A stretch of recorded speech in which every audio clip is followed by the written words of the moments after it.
Ladies and gentlemen, welcome to Chanel Jasmine, the best novel Chanel for romantic stories. Hai guys, selamat datang di channel Jasmine, channel terbaik untuk menyimak novel-novel romantis. Mohon dukung channel ini dengan subscribe, like dan share video-video yang ada di channel ini. Terima kasih.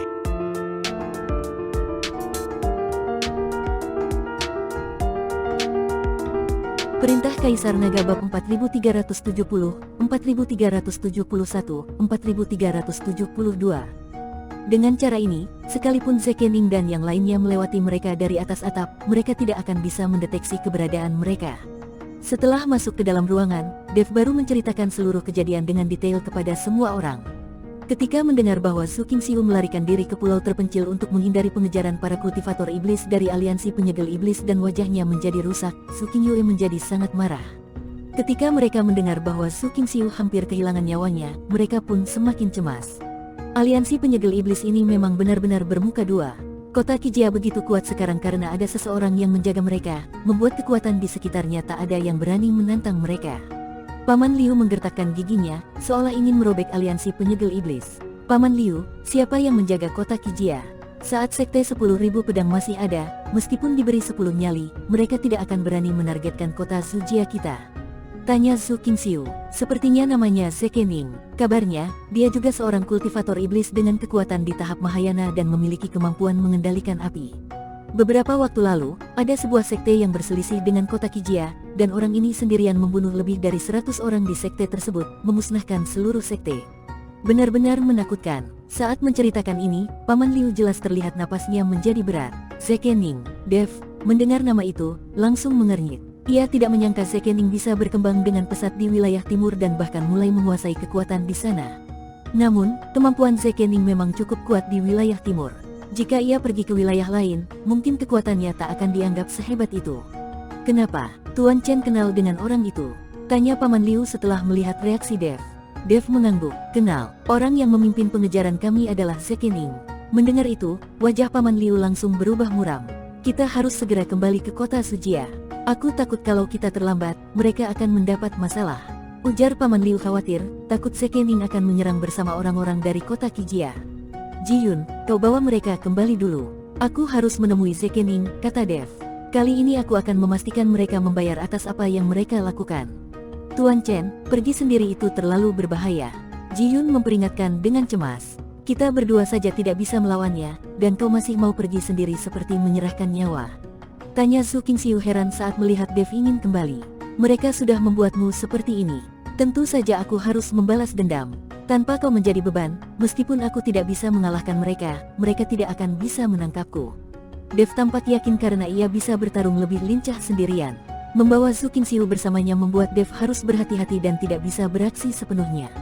Kau, mendengar kata-kata Dev, wajah Su Qingxiu memerah karena marah. Rupanya Dev menganggapnya sebagai beban selama ini. Jika bukan karena Dev yang menyelamatkannya, Su Qingxiu pasti sudah menendangnya 2 kali. Tidak peduli apakah aku beban atau tidak, pergi membalas dendam sendirian itu tetap berbahaya. Kalau kau benar-benar ingin pergi, bawalah ini. Kau mengerti ilmu pedang, dan ilmu pedangmu tidak buruk. Di dalam kitab rahasia sekte 10.000 pedang ini ada banyak teknik pedang. Semuanya tergantung seberapa banyak yang bisa kau pelajari. Su Qingxiu dengan rela memberikan kitab rahasia sekte 10.000 pedang kepada Dev. Ini, Dev menerima kitab itu dengan ragu-ragu. Dia bukan murid sekte 10.000 pedang, jadi tidak enak rasanya menggunakan kitab rahasia orang lain. Ini bukan untukmu. Setelah kau selesai, kau harus mengembalikannya. Kalau sekte kami pulih, kami masih membutuhkannya, ujar Su Qingxiu mengerti kekhawatiran Dev. Setelah mendengar itu, barulah Dev merasa tenang dan menyimpan kitab tersebut. Setelah memberikan beberapa instruksi, ia pun pergi. Ji-yun dan yang lainnya juga segera berangkat menuju kota Zujia tanpa membuang waktu. Dev kembali ke Laut Mati karena dia tahu bahwa Laut Mati adalah tempat terbaik untuk membalas dendam pada Zekening dan kelompoknya. Jika dia melawan Zekening dan belasan kultivator iblis itu di daratan, peluang keberhasilannya tidak terlalu besar. Meskipun dengan bantuan Zekening, para kultivator iblis itu bisa memasuki Laut Mati, mereka sepenuhnya mengandalkan perisai api pelindung milik Zekening. Begitu Dev berhasil menghancurkan perisai mereka, tubuh mereka akan segera terurai menjadi tulang belulang oleh air Laut Mati. Setelah kembali ke langit di atas Laut Mati, Dev mengamati sekeliling sebelum menyelam langsung ke dasar laut.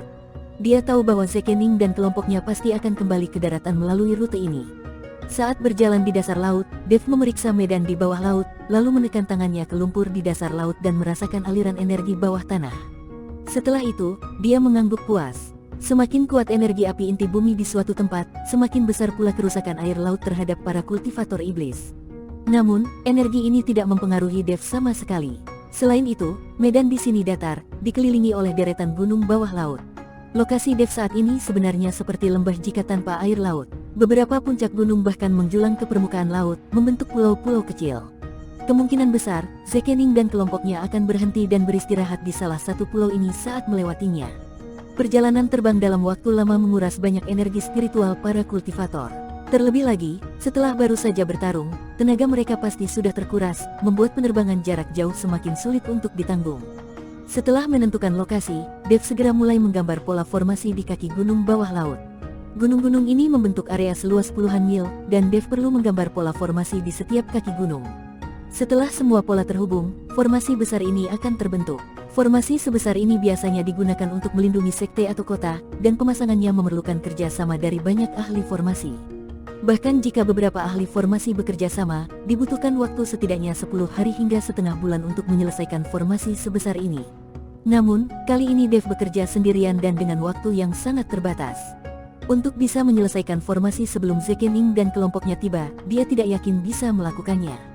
Dev harus bekerja melawan waktu. Meskipun dia sudah menggabungkan pola dewa dan pola iblis, dan keterampilannya jauh melampaui ahli formasi biasa, tugas sebesar ini tetap menjadi ujian yang berat. Di dasar laut, Dev terus menggambar pola formasi tanpa henti, sesekali memasukkan pil obat ke mulutnya untuk memulihkan energi spiritualnya. Kau sedang memasang formasi penakluk iblis, ya. Awalnya aku tidak bisa menebaknya, tapi sekarang aku mulai mengenalinya, ujar Raja Iblis Awan Merah, tiba-tiba. Tak kusangka kau mengerti ilmu formasi juga, jawab Dev dengan kaget. Meskipun Raja Iblis Awan Merah adalah sosok luar biasa, dia bukan ahli formasi, dan pengetahuannya tentang ilmu formasi tidaklah mendalam. Dulu aku pernah terjebak dalam formasi seperti ini, jadi aku mengenalnya, kata Raja Iblis Awan Merah. Tapi formasi penakluk iblis ini sangat efektif melawan ras iblis sejati. Sayangnya, para kultivator iblis yang kau hadapi hanyalah kultivator biasa, bukan iblis sejati, jadi kekuatan formasi ini tidak akan maksimal. Kau terlalu berlebihan memasang formasi sebesar ini hanya untuk melawan anak-anak kecil itu. Serahkan kendali tubuhmu padaku, aku akan menghabisi mereka dengan mudah, kata Raja Iblis Awan Merah dengan nada santai. Dev mendelik ke arahnya dan menjawab ketus, jangan mimpi. Melawan para kultivator iblis ini mungkin aku tidak akan terluka. Tapi jika aku menyerahkan tubuhku padamu, mungkin aku hanya akan tersisa sebagai roh gentayangan. Meski berbincang dengan Raja Iblis Awan Merah, Dev tetap sibuk menggambar pola formasi tanpa henti. Kau tahu tidak, mempertahankan formasi sebesar ini membutuhkan banyak sekali sumber daya batu spiritual. Apa kau mau menguras seluruh asetmu? Tanya Raja Iblis Awan Merah. Di dasar laut ini ada banyak batu api, jadi aku tidak perlu menggunakan sumber dayaku sendiri. Jawab Dev dengan santai. Dev sudah memperhitungkan semuanya. Di dasar laut mati terdapat banyak sekali batu api, jadi dia bisa menggunakan batu-batu tersebut sebagai sumber energi untuk formasinya. Dev terus menggambar pola-pola formasi dengan cepat. Tidak jelas berapa lama waktu berlalu, tapi akhirnya dia menyelesaikan pola terakhirnya.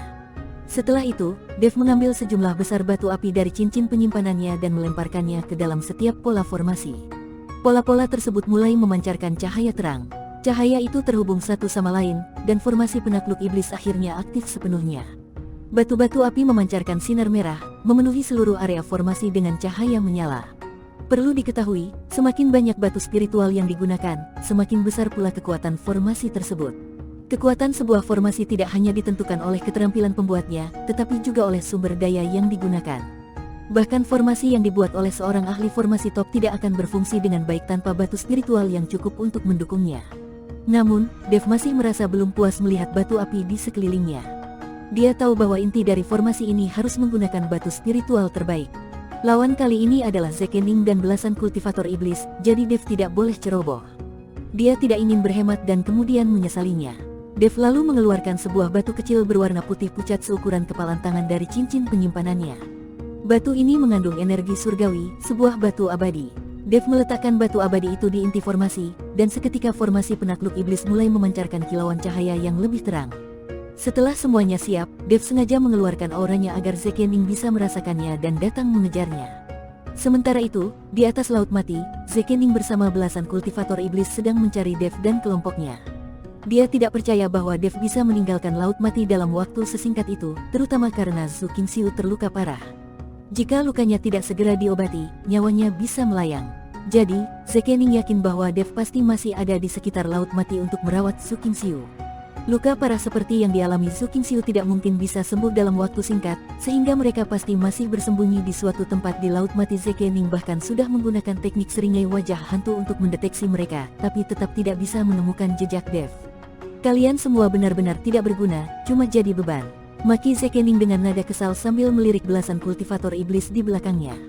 Para kultivator iblis itu tidak berani membantah dan hanya menundukkan kepala, mengikuti Zekening dengan penuh ketakutan. Tuan Ning, kami sudah mencarinya selama beberapa jam. Saudara-saudara mulai kelelahan. Bagaimana kalau kita istirahat di pulau terpencil sejenak supaya mereka bisa memulihkan tenaga? Salah satu kultivator berbaju hijau memberanikan diri berbicara dengan nada hati-hati. Tidak ada waktu untuk istirahat, tapi aku bisa memberikan kalian pemulihan sementara, jawab Zekening dingin. Dia mengeluarkan sebuah tanur kecil dari tubuhnya. Tanur itu hanya seukuran telapak tangan, dengan bentuk bulat dan berornamen rumit. Sisi-sisinya berlubang, dan dari dalamnya mengepul asap merah tipis. Begitu asap itu keluar, udara di sekitar mereka menjadi sedikit panas. Asap ini mengandung energi api murni yang sangat langka. Seraplah energi ini, dan kalian akan segera pulih, kata Zekening dengan nada dingin.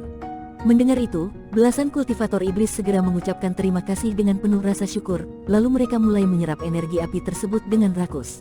Benar saja, setelah energi itu masuk ke tubuh mereka, rasa lelah pun hilang, dan mereka merasa tubuh mereka segar kembali. Tuan Ning, energi api ini benar-benar luar biasa. Bolehkah kami menyerap lebih banyak? Tanya kultivator berbaju hijau dengan penuh semangat. Bersambung.